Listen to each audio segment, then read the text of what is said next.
Okay, it's not playing the intro. Even though that's what I'm clicking on. But so we're gonna skip it. Welcome to the movie Madhouse. I'm Jason, I'm James. and yeah, we're already off the rails. That is the intro, not the countdown. I did the countdown. I don't know.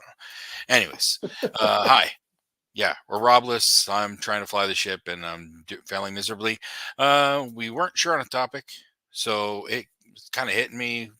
Let's talk about the comfort movies. Let's talk about those flicks that if it's on, you watch it.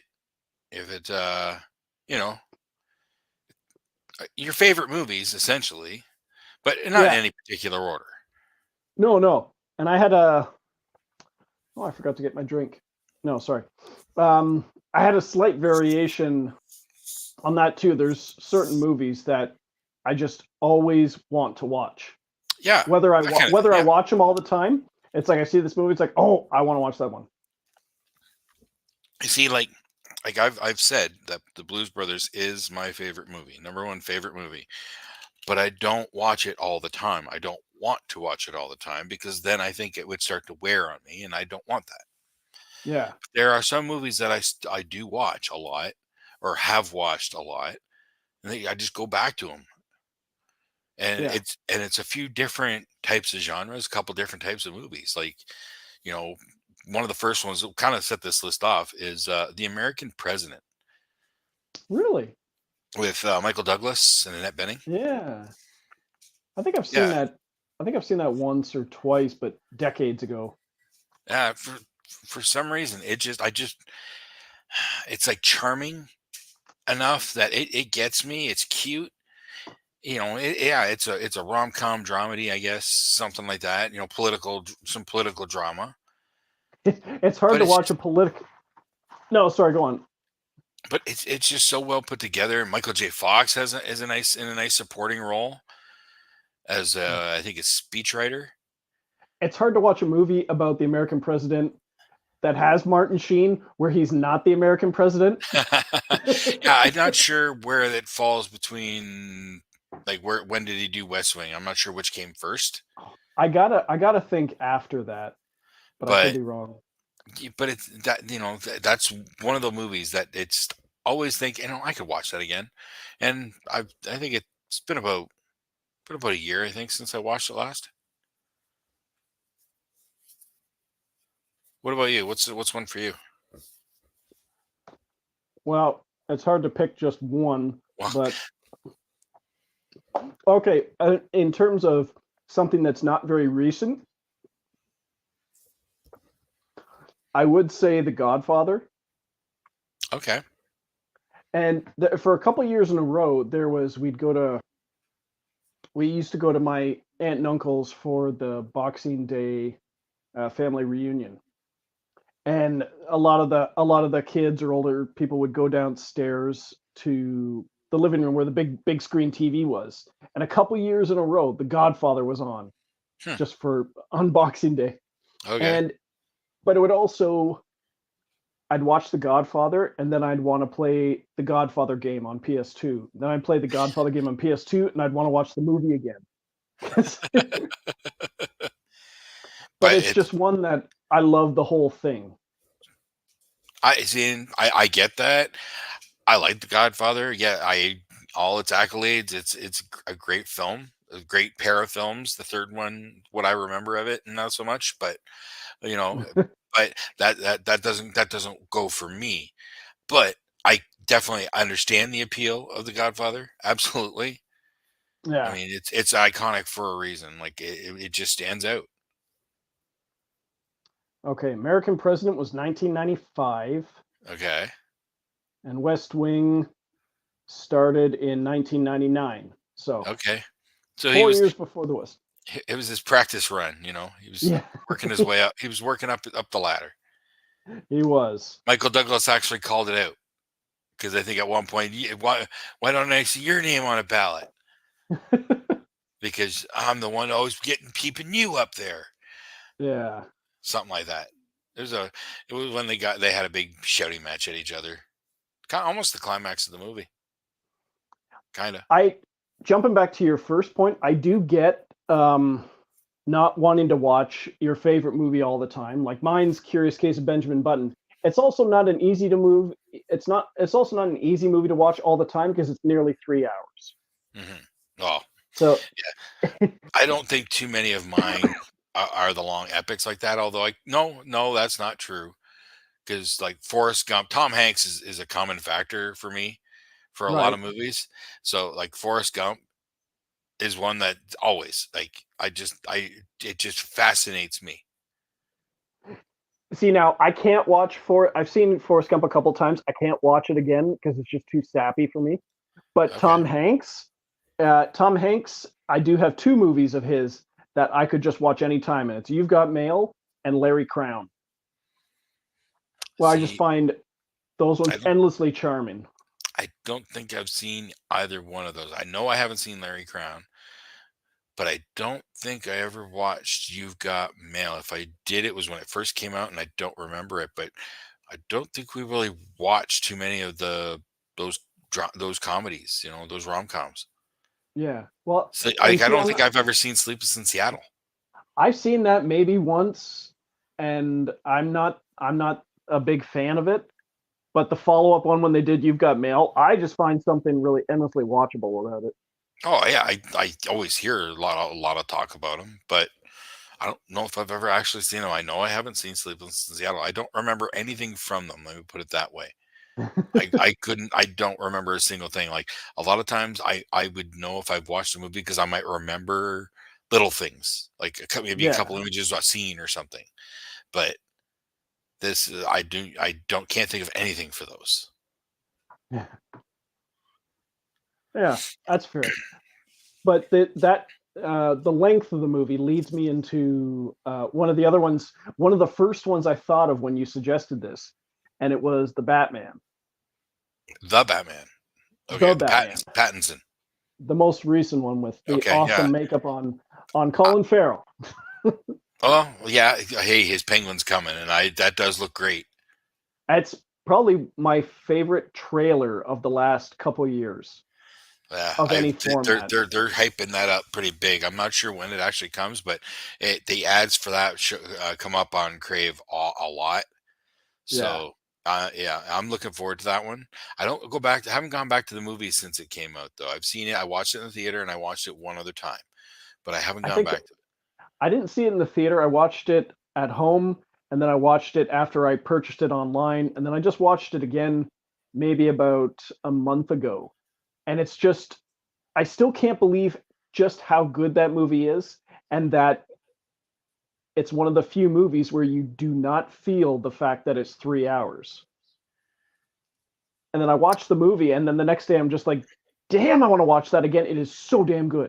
Yeah, but like Mike walked out of it 20 minutes in because it was too dark visually. You couldn't see a lot. Like there's some scenes where it's almost like in total darkness, and like that doesn't work for a long period of time. But he also couldn't hear anything because I don't know, the audio mix was weird. So he got up and walked out. Well, to be fair, all 3 times I've watched it have been on my phone with headphones in, where I can turn the brightness all the way up.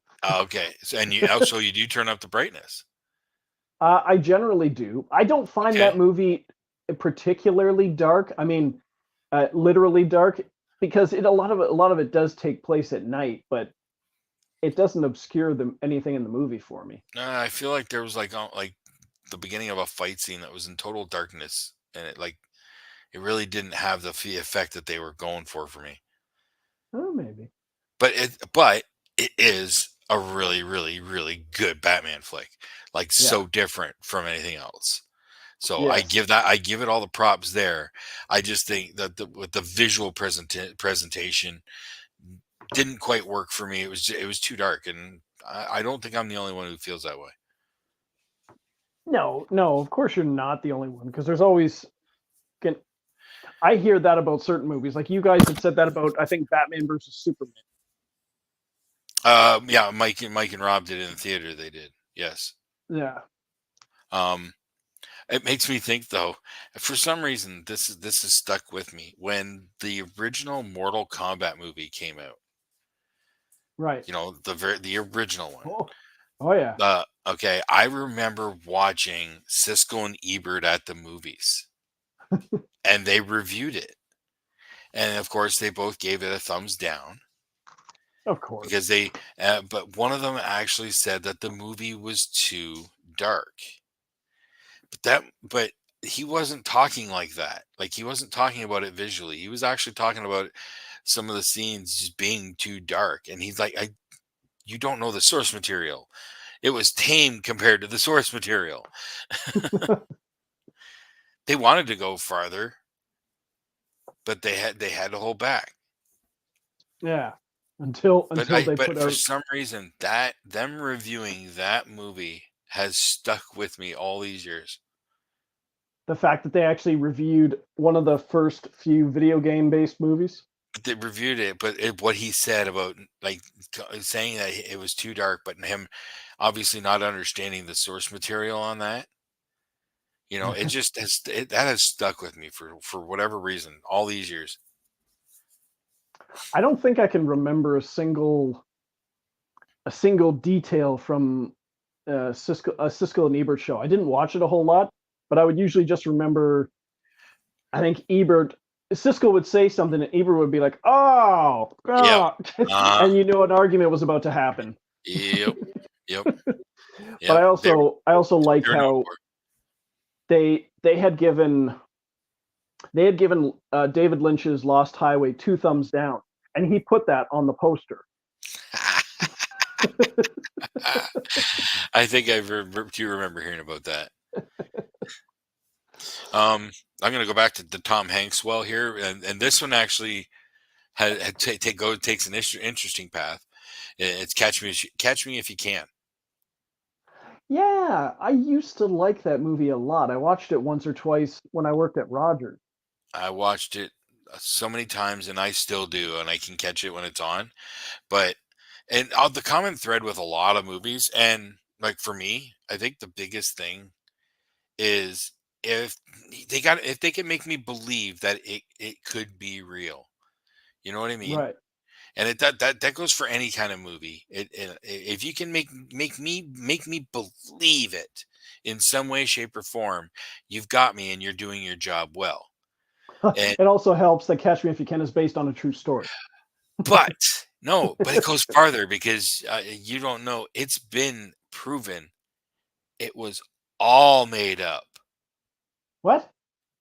Frank Abagnale's stories about all the fraud and whatnot, all of it was made up. It was proven about 4 years ago.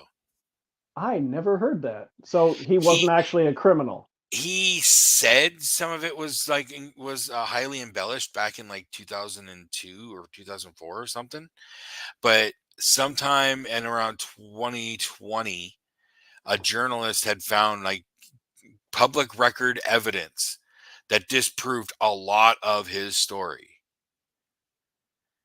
And that evidence, that public record stuff, that has been verified. Like, so no, so that means that not only did he make up that story, but he fooled everybody for like 50 years. I have never heard that. Yep, I know I'd heard it recently, and I looked it up because of this list, because of this talk, and yeah, it's he fooled everybody for 50 years, and how much money did he make off of it? That is a good question. Because But he appears in the movie in a brief shot. he does. Yeah, I think it's towards the end. I've Oh, read it in the trivia, and like he just I don't know if he's posing as an Asian wearer, but he has a very very brief cameo in the movie. hmm. Just like Another Leo movie, the Wolf of Wall Street, with the real Jordan Belfort was in the audience at the seminar at the When end. he sell me this pen or something, yeah. Yeah, he's either in the audience or he's the guy that introduces him. But that, He's at the seminar. yeah, yeah. But that bombshell reminds me of another movie that I have for this that I just love and could go back to anytime would be Sleepers. Really? Yeah, the revenge movie. Yeah. I Yeah, don't think I ever watched it. If I did, it was only when it first came out, and it didn't stick with me. But I had a friend years ago who was like almost obsessed with it. yeah. It sticks with me more and more over the years, and it's mostly because of Jason Patrick's narration, just because he's got a great voice for narrating the movie. De Niro's acting, Brad Pitt, Billy Crudup, Ron Eldard, just everybody in the movie, and also the fact that it's based on a true story, based on a true crime novel written by Lorenzo Carcaterra, who is actually a character in the movie. And there's controversy around that because on the original, I guess, theatrical release and the VHS release, there's a little blurb at the end that says um, people, the state of New York or something, looked into this case and the conditions at the school for boys where he was punished at didn't exist. A case like this never happened, and it's like Lorenzo Carcaterra stands by his story. Like he changed some names and dates and locations or whatever, and it's been going on for years where it's just like, yeah, people are digging into it and they're claiming that none of this ever happened. He's like, it happened to me, I just changed the details and stuff, but it it makes it very questionable. It hasn't been like revealed or anything as No, being all fake, has it been but further investigated? not as far as I How long ago know. was it? Oh, well, the movie takes place in like, jeez, what is it? Uh, it takes place in two time periods. Uh, when they're in kids in the 60s, and then in present day in the 80s. Well, present day for the movie's sake. Okay. Yeah. Um, And but they've taken off, apparently, for the DVD and Blu-ray release or subsequent releases, they took off the little disclaimer at the end saying that he stands by his story or it's based on true events or something. they So removed it. they removed something from it. Hang on.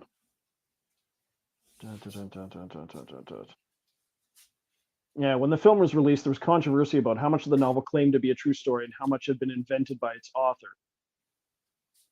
Okay. And he admits that he embellished some details or whatever, but that the basic facts of the story happened to him. Hmm. Yeah. But it So was just the not fact that, weird. sorry. That's odd that it hasn't been like hadn't been they haven't been able to prove it one way or the other. But there's Yeah. only so much you can do sometimes with whatever science, despite what CSI tries to tell us. Yeah. So Anyway. another one on my list. Now this is, and you talk about shifting gears, but for Yeah. some reason this movie just tickles me. Smoking Aces. Smoking Aces is amazing. I love that movie. It's just so wild, and all the different characters are so just a little bit off of the stereotype for what they usually would be. And Well, get yeah. Ryan Reynolds basically is the straight man in the entire thing. Like Yeah, him and Ray Liotta, yeah. great with it, which is a great dynamic between the two of them. Like they worked so well together. But that whole Yeah, cast just was so well done. So and I much fun. remember seeing this. I remember seeing this with my best friend Bevan, and we had he was instantly a major fan of the Tremor Brothers. Yes. Now let's not talk about Assassin's Ball, okay? Because that was garbage. No, we don't have to. It was garbage. But yes, the Tremor Brothers, just the very concept of them is so crazy. But again, believable. That Just Smoking Aces is, yes, as crazy as it gets. It's yeah. kind of believable, even more so now. I was trying to look in Joe Carnahan's timeline because I think it was the movie after Narc, but after he famously left Mission Impossible 3. And then he goes out and does his own thing and does this. Yeah, I just it is so much fun. Jeremy Piven is just on fire with how crazy over the top he is. And it also has one of the, I'd say, one of the best or most intense endings of a movie. Yeah. Oh yeah. Yeah. Yeah, with the perfect music for it, that repeating kind of just melody that just builds and builds and builds like the heartbeat, you know? Yeah, and it has a name. There's a name for that track. It Okay. is, Well, I'm I assuming there would be. believe. Hang on. Uh, shit. Oh, what the hell? Of course, they're Yeah, not going to show it on the. that badass It, moment when he I just think looks it's. forward I and believe it's reaches called. out, grabs both sets of plugs and just yank. I believe the piece of music is called "Dead Reckoning." Well, that's spot on. But again, but even like that even points out like that ending with the twist of who he was really, you Yeah, know, that's God, so crazy. And I think that is the first movie that I know Chris Pine from, yeah, you might be right. because I'm pretty sure that was before Star Trek. Oh yeah, So I yeah. think that's my first introduction to Chris Pine, and he stood out to Oh, me. he put on a great accent for that one. And you know what, Kevin Durant, come on, such an underrated tool out there, man. He's so good in everything. I thought Ben Affleck's, for as brief as he's in the movie, I thought Ben Affleck was great too. Again, twist, like you would not expect that, not at Him to all. be like, yeah, he's like gone in 10 minutes, I think. Give us a little bit more of that, a little bit more randomness. Keep us on our toes. That's Yeah, what good action needs. Give us some surprises. an You know? awesome cameo by Jason Bateman. Oh yeah, the rabbit suit. Just God, like he's like the so weird. scummy lawyer there with the big cold Oh, sore on his face. oh, the way he just derides himself. Like, oh yeah, it's so good, so freaking good. Where is he? I'm What's trying. another one? Okay, What's another one for you? another one for me. I had like 30 some odd movies on my list. I just kept going. It's like, oh, I love this. Yeah, we'll Um, just keep going for a little while. one that I could watch anytime, and I watched it, one of the few that I've watched at least 2 or 3 times with my wife, would be Tag. Oh yeah, Tag. I cannot get enough of how hilarious that movie consistently is. it is a lot of fun. I've watched it a couple times at least, and yeah, Uh, that is a really fun flick. Another one based on a uh, Yeah, true-ish story. that story is pretty adorable. And when they show all the pictures and video and stuff at the end, Yeah. yeah, it's so good. That was Jeremy Renner fresh off Avengers, right? I want to say it was after Avengers. Yeah, so that was him just keeping up with the action bod, right? Yeah, well, and he also famously broke both arms in that movie. Did he Yeah, really? yeah, there I don't think I was. heard that. I want to say it was in the scene where, remember where they corner him in the banquet hall? and they all Yeah. start coming after him. There's somewhere in there where he ended up falling and then breaking both his arms, so they had to wear like casts, and he had green socks, so they just kind of digitally painted over, so he had regular. Oh wow, they had to digitize his arms. Yeah, Well, I guess with today's digital technology, it wouldn't be that difficult to make it blend well. yeah. I was just looking up Chris Pines, and like before Smoking Aces, uh, he had a movie with uh, what's her name? He had a movie called Just My Luck with Lindsay Lohan, which I Oh, think he I was remember. I okay. remember seeing him on the poster, but nobody knew who he was. I feel like that my daughter might have liked that flick. But Smoking Aces, he did Smoking Aces, then he did Bottle Shock, and then he did Star Trek. So, Yeah, okay. And then after Star Trek, he did Stretch. oh, You ever Stretch was seen amazing. Stretch with Patrick Wilson? Yeah, That's an insane flick. That one just gets, and and Chris Pine is batshit crazy in that one.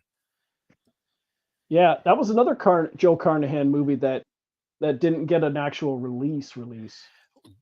Okay, I'm sensing a theme here because there's another Joe Carnahan flick that would definitely be on my list, and we're into full action territory because I absolutely love. He did the A Team, right? He did. The A Team was. I remember distinctly. I'm like saying to someone because this one I was still at the theater in St. Thomas. It was the same year Iron Man 2 came out, and I remember telling someone it's like I had more fun watching A Team than Iron Man 2, and I love Iron Man 2. Well, based on rewatch, how many rewatches? Yeah, A Team wins. I love that flick. It is so much fun. It was my first introduction to Sharlto Copley, I think, because I don't think I saw this Really? You unless saw I this don't know if I before saw District District 9. 9? I might have. I'm not sure. I think this was the very first thing I saw with him in after District 9.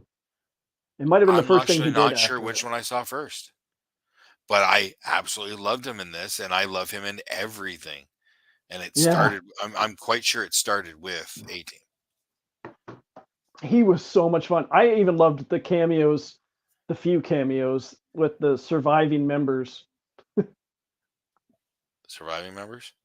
Well, not all of them are still alive. Like Mr. T didn't want to appear in the movie. Oh, Han, okay, okay, okay, sorry, okay. the Gotcha, actors from the TV show. Hannibal, gotcha. George Papard I, died, for but some reason, I Face was and thinking Murdoch District showed up. 9, and I'm like, wait a minute, no, Oh, they left it behind. sorry. Okay, Sorry, yeah, yes. Oh, yeah. 18. You mean Dwight Schultz and Face? Yeah, Face and Yes. Murdoch. Yeah, Face and Murdoch. Yes. Yeah, that was fun. I didn't even realize that. Like a face was obvious, but Yeah, I did not realize that was Dwight Schultz in that scene when I first in saw the it. in the It wasn't until asylum. my second watch that I caught it. But yeah, I like A Team.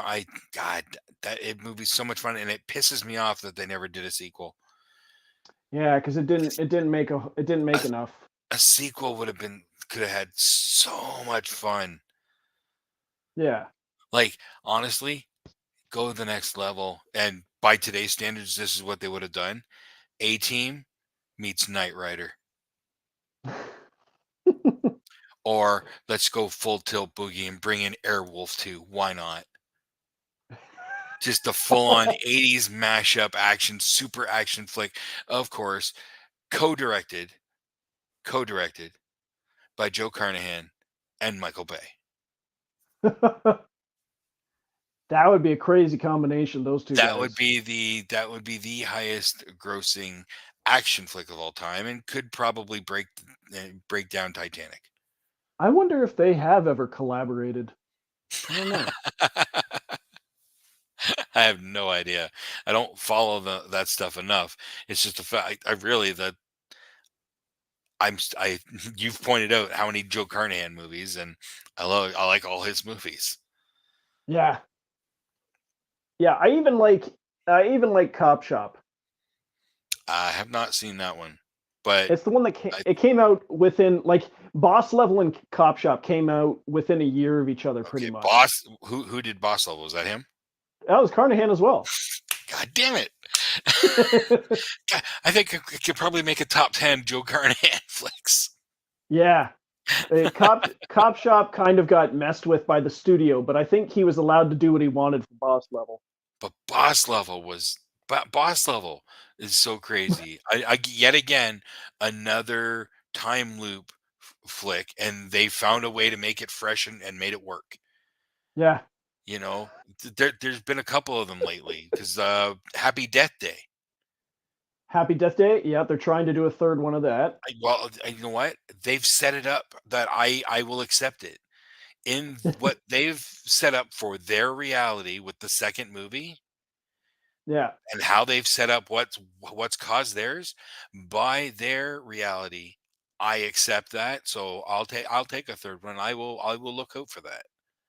Oh yeah, because the first one I had a lot of fun with, and then the second one they just went like balls to the wall for the humor part of it. Yeah, but they set that up though. They planted that. Oh yeah, So it moved. It made sense. yeah, because you didn't get the reason behind the time loop until the sequel. Right. But Yeah, they made sense, at least by their standards. yeah. So and that's all I need to believe. To, you can give me a very ridiculous premise, but if you set it up with a set of standards that makes me believe it by those standards, I will take it. So if you give me a world where normal laws don't In a exist, world. like in a world, but where lax police work, I'm talking like 80s action level police work outside Yeah. of what Lethal Weapon did, that kind of stuff. Okay, if that's the world you're in, I can accept that. I will, that's what Batman is. They don't have the best of cops in comic book worlds. You notice that? Yeah. So you set those standards. I will accept your flick within those standards.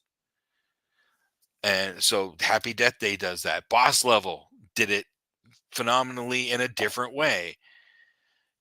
So and Frank Grillo, why does he not get more leading work? Come on. I know, right? He is charismatic as all hell. I Yeah, did and enjoy the first couple. I watched at least two Purge movies with him, and I liked him in those. yeah, that'd be the second and third one. I've watched those. That's where I fell off the Purge, but I Yeah. liked him in them. I Yeah, he liked was him in good. the Avengers movies. Yeah, he was. I remember he's talked in interviews about he had signed on for a bunch of movies, but that they killed him off, and like then Yeah, his kid is the one who got him to come back for Endgame, which is another one of the movies I would have on this list. Endgame, really, Oh yeah, really. Endgame. Endgame is just ridiculously good. I I don't know how they did it, but they made, in my opinion, probably the best superhero comic book movie ever made, and they showed us very little leading up to it. I won't argue against that. I do agree that it is a phenomenal film, and would definitely be in that consideration for best comic book movie of all time. Absolutely, I can agree with all that. I just don't go back to the Marvel stuff much. I don't know if that's just because I've been burned out by them, Yeah, or maybe because I've tried a couple times to do the well, I've done the chronological order one time, and I then did it once. I've done the release order at least once, and I've tried to go through it again because there are some where I get to it and it's like, oh, I have to get past these ones until I get to the ones I really want to watch. No, oh yeah, no, I did release order, not chronological.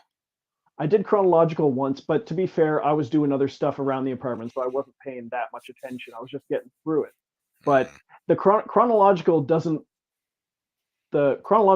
work very well because you were meant to watch them in release order. Yeah, it doesn't matter. That it doesn't really matter. I think I'd prefer release order just because The cameos that that do pop up make a little more sense. Yeah, and the stingers that they have that lead into other movies. Yeah, I wish it would have done more one shots. Yes. I those one shots are so much fun. I still think I still think All Hail the was it All Hail the King, All hail the I king. think was the best one that like teased the fact that the real Mandarin was out there. Oh well, yeah, that one had real ramifications. Like Yeah, did do that compared to the others. Although that's not true because Agent Carter got a whole show out of it. they did. I was just gonna say they Yeah, got a I whole show watched out it. of their one. I But watched I Agent Carter. Like I how can haven't I forget watched it that? yet, but it's on my list. But I that one watched it had when it came out. that one had one of my favorite lines because Dum Dum Dugan showed up in there with sitting beside um, Howard Stark at the pool. He's just like, "What is? That's a bikini." You see Neil McDonough's just there, bikini, staring at the woman leaning over the pool. Just Yeah, awesome. yeah, those one shots were so much fun. Agent Carter was probably my favorite. Haley Atwell just phenomenal. Oh yeah. She did a movie. No, it wasn't a movie. I think it was an episode of Black Mirror Oh really? where I've watched a few of those. she was with Domhnall Gleeson, I believe, and I think he died, but he had his likeness downloaded into a robot body kind of thing. Oh yeah. Yeah, I'm That's a pretty weird sure that was her show. and Domhnall Gleeson. I It was believe you. really good. I only watched a few episodes. It's like this show is very weird. That's what they go for. It's call it the new generation Twilight Zone. They're Yeah, I totally get that. Yeah. but there's like a lot of anthology stuff out there now. So and it all depends on the genre you're looking for. You can probably find an anthology series out there. Yeah. There's I think I've seen on Tubi. I haven't checked any of them out, but I keep seeing the name Dust, and Dust. then it has like a subtitle, which is like a subgenre. So you'll have a collection of this type of flick.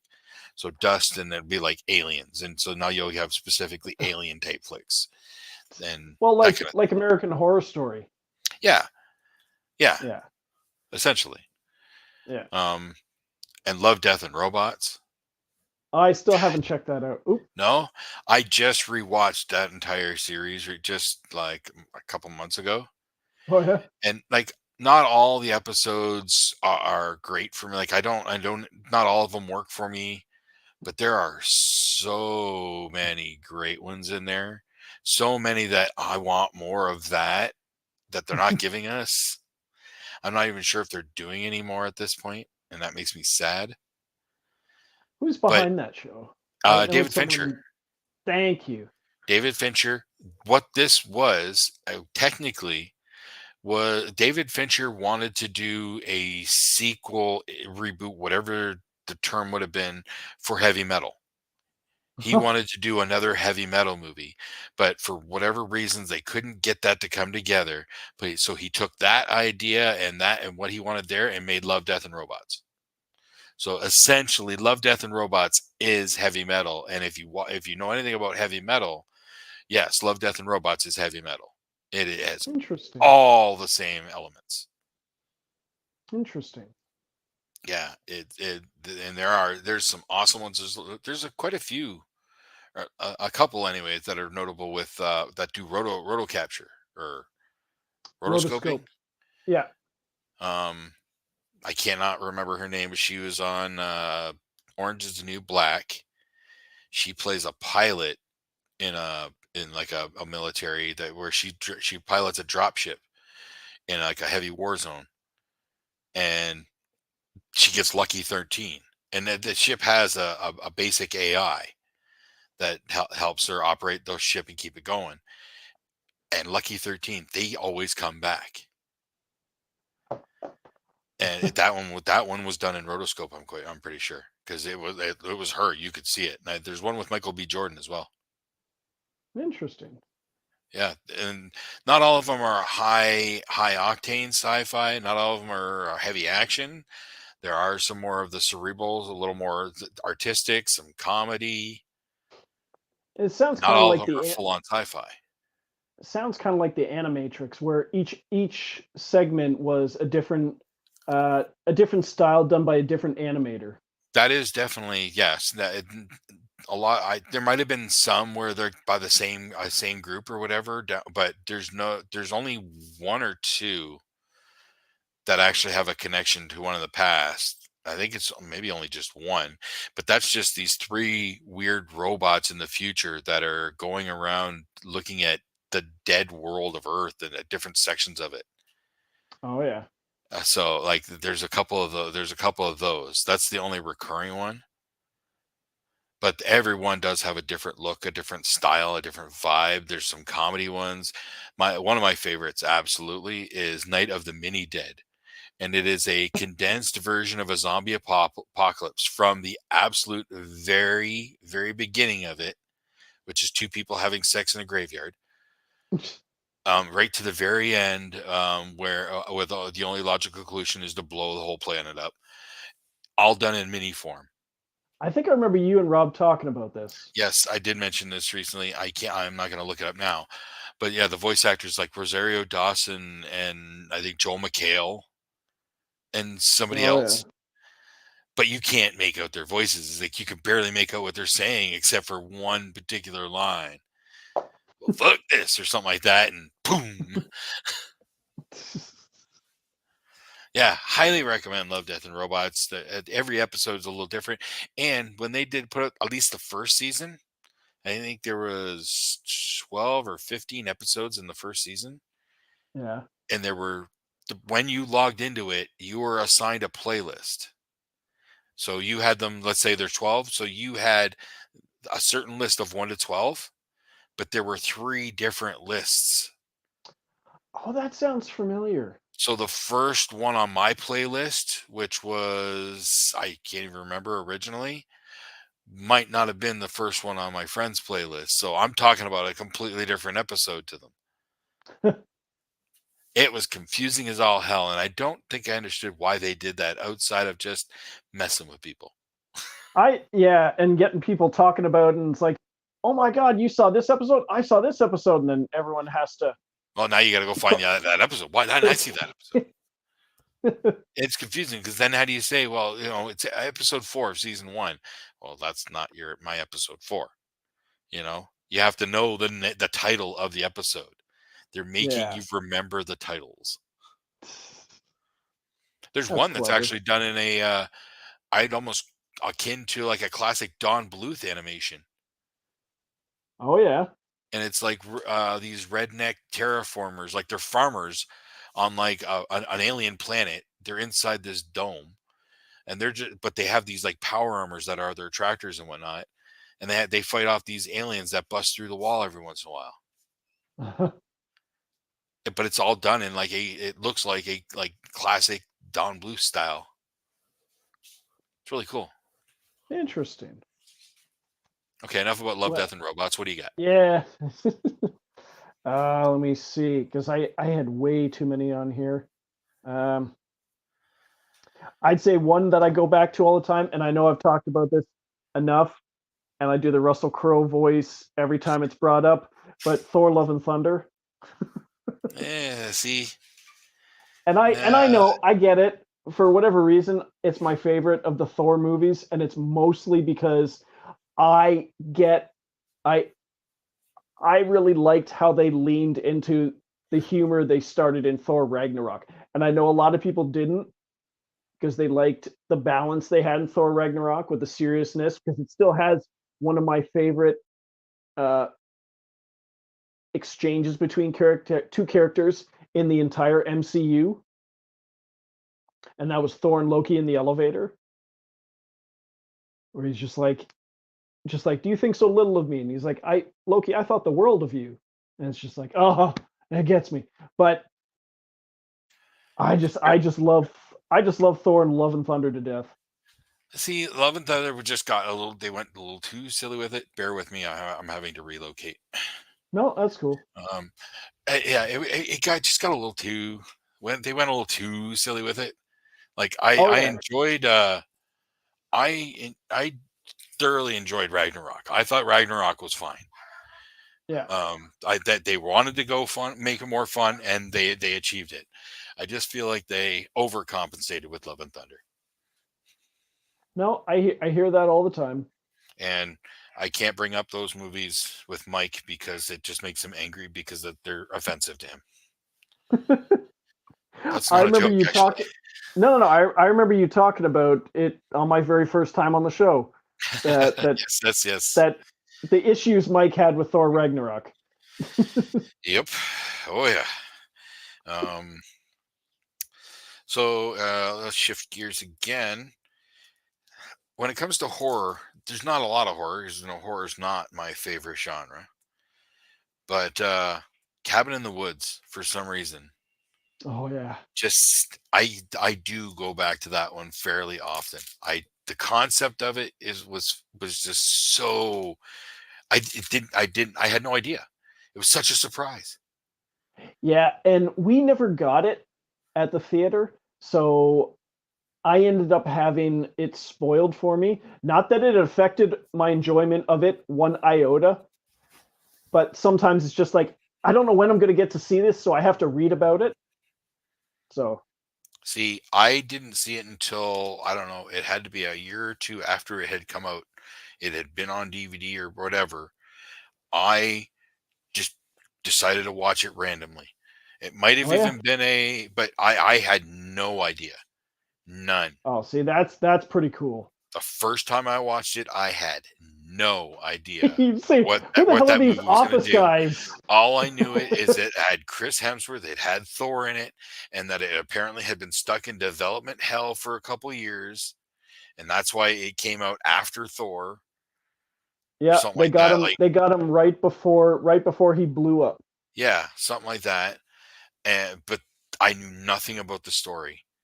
So when when we're seeing the whole office stuff and this what what's what's this secret facility? What is going on?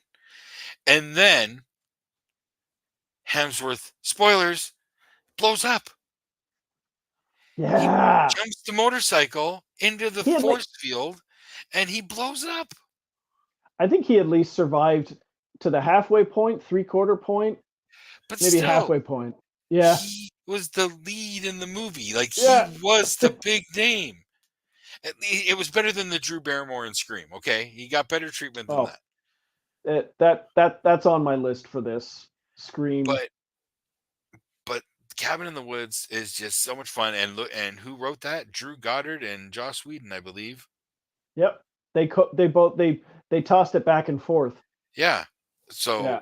Drew Goddard, who he did the first season of Daredevil that I Did know of he? for sure. Yeah, he was directly involved in Daredevil, the show. Right. So, and that's where his name really popped up, and then I found out he did Cabin in the Woods, and okay, and then finding out Joss Whedon was also involved. That makes sense with a lot of the dialogue because Joss Whedon, he's similar to Kevin Smith, where he writes his dialogue that sounds more normal. Well, yeah, and the main stoner guy was one of the main stars of the show Dollhouse that Joss Whedon did. Oh, I had no idea. I never watched it.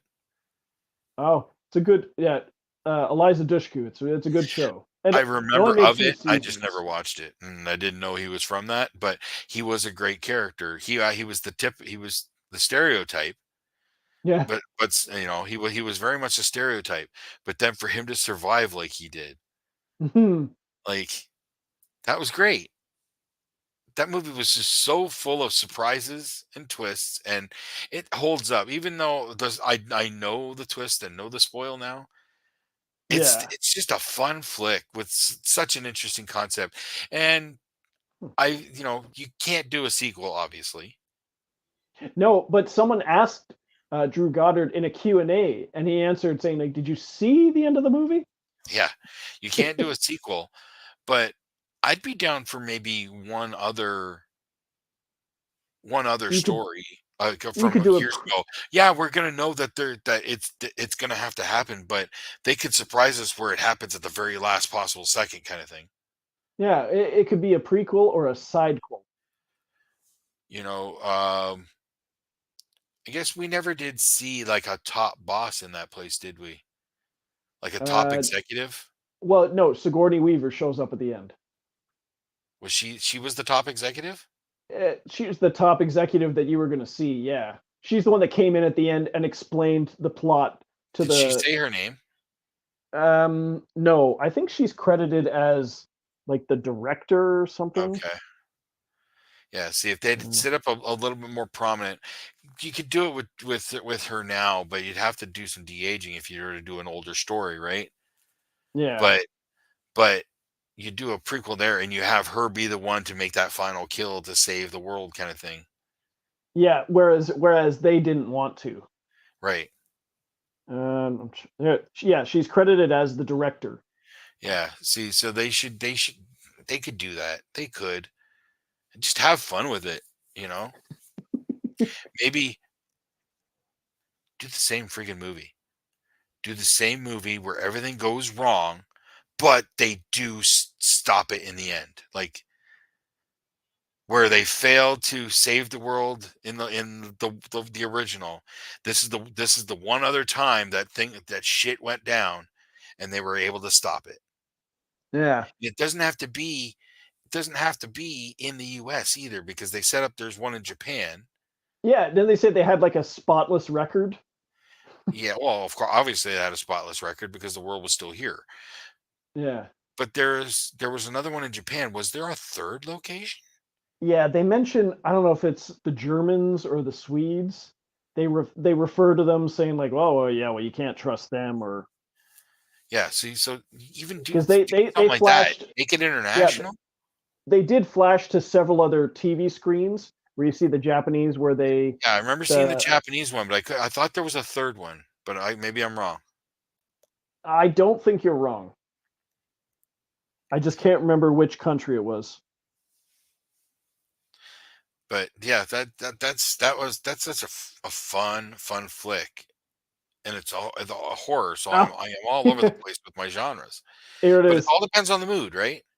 Yeah. The failed rituals from other countries are references to various classic movies and monsters. The Kyoto ritual is a reference to The Ring. So that's the Japanese one. Buenos Okay, Aires ritual is a reference to King Kong. The Stockholm, Sweden ritual is a reference to John Carpenter's The Thing, and the Madrid reference appears to reference Dracula. So those ones are, I almost like blink and you'll miss it, like some of the monsters that you see on the TV screen. okay, okay. Have you ever looked up all the monsters that technically are in the movie? No, no, I Oh, haven't. the big white board that they're betting on. Right? Apparently, one of them is I think Bill. He's the name is just Billy, and apparently he's supposed to be this nice, clean cut Best Buy kind of person until he like cuts your head off. Typical serial killer type. Yeah, yeah, yeah, Makes sense. yeah. Um, another one here. I have a little list that I was going through here, and where I just lost it. Shoot. Oh, it because it's in a similar vein, so it's gonna be obvious as to why. But The Losers, See, yes, now, it's another A-team flick. yeah, it's based on a graphic novel. I Yep. I had a lot of fun with that. I have a lot of fun with that movie. Like Mhm. Jeffrey Dean Morgan's Zoe Saldana. It's got some. I think. Yeah, Oh, Chris Evans. yes, Chris Evans, of course, Chris Evans. God damn, the "Don't Stop Believing" scene. The Like elevator scene. that's probably the most remembered scene in that movie Yeah, is him infiltrating that building. you ladies like the angle of the dangle. That and then they did stuff with my mind. It's butt stuff. He's just like bam, bam, and the guy shoots right through the window. But they see that movie is just outside of reality and they set that bar low like that at the beginning of the movie with how that op played out and how Max had taken over. They set that up early that we're just outside of reality on this. Yeah, And then the another. introduction of the snook. The The implosion Snook. nuke, the bomb that Jason Patrick was buying, Oh, okay. Yeah, the another bomb great that Jason it Patrick inhaled an movie. island. They set it off on a small island, and it inhaled it because it's an implosion nuke. Yeah, it's actually been a while since I watched it. Um, or one of the a very early role that I can remember for Idris Elba for me as well. Yeah. I'm Because he trying to plays Rogue, he remember. plays the one that turns on them. Yeah, because I And had Zoe seen him. Saldana being a badass. Jeffrey Dean Morgan being Jeffrey Dean Morgan. Jeffrey Dean Morgan just being him. Yep. Yep.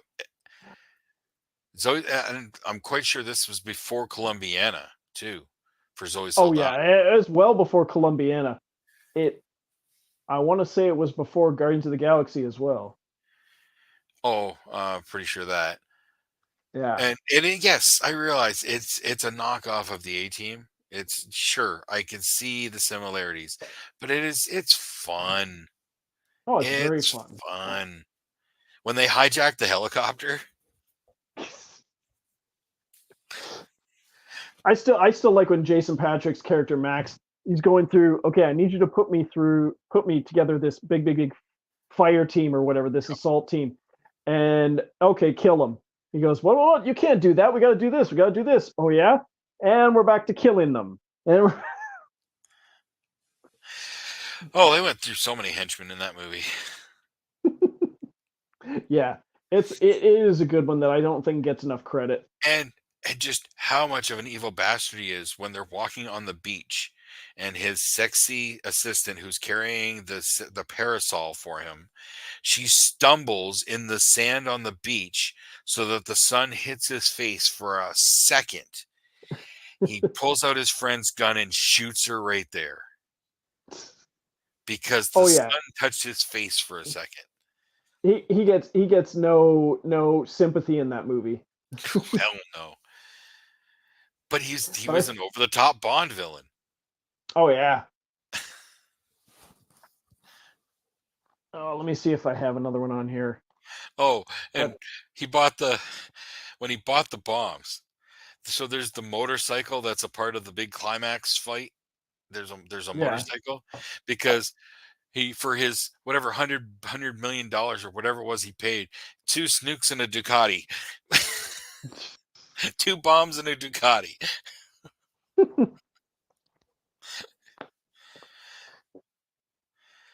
You Uh, got any more? We can do one I more. I got I'll do one more. I'll do All right. one more. Oh yeah. And I know I've talked about this one before, but it's one that I cannot get enough of, just like the other ones. And it's as much as I only got all the way through this entire show once. It took me 3 times to get through season 1, and then when I finally got through it and finished the rest of the series, I liked the series. I don't think it's the best show on ever made, like a lot of people do. The show is Breaking Bad. The movie Oh, is El Camino, a Breaking Bad movie. I actually never watched El Camino. I don't know what it is. And maybe it's mostly Aaron Paul, but I think this movie is just one of the best movies I've ever seen. It's just Really? done so well. See, It makes me want to go back and rewatch the series, but the movie itself just is so elevated over the show. I feel like the movie was mostly well received, like kind of middle to mostly well received, And it but was one I've of the never watched few. it. It's also one of the few that they dropped, and nobody knew they were making the movie. They dropped the trailer, and it's just like, holy shit, Breaking Bad movie. Oh yeah, okay, yeah, I do remember that they did surprise it. Yeah, sort of like the Cloverfield paradox, but Yeah, well, the next Cloverfield movie, remember, he's just gonna run by and throw the DVD through your window. I think I've heard that joke before. Yep. Drop the trailer and then drop the movie that midnight that night. That's what he did with the last one, right? Wasn't it Yeah, like a Super Bowl trailer and then they dropped the movie?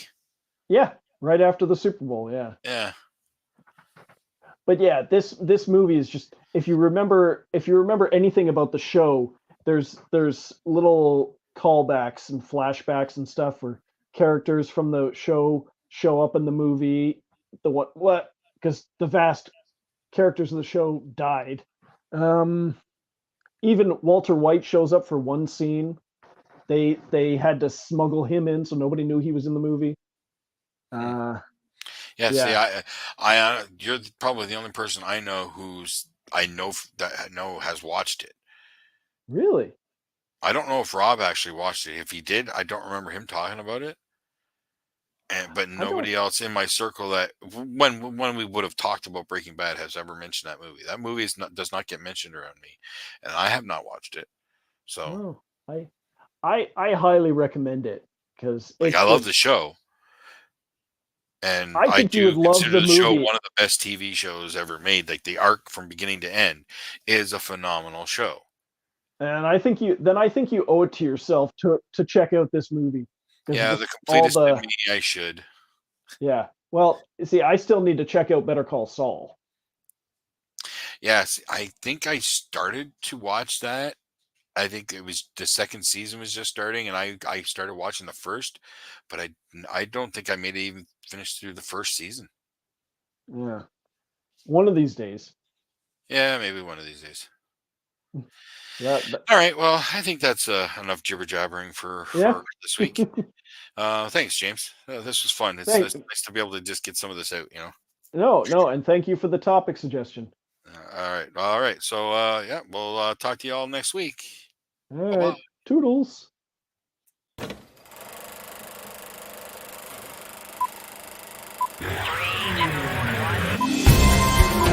I say shut up!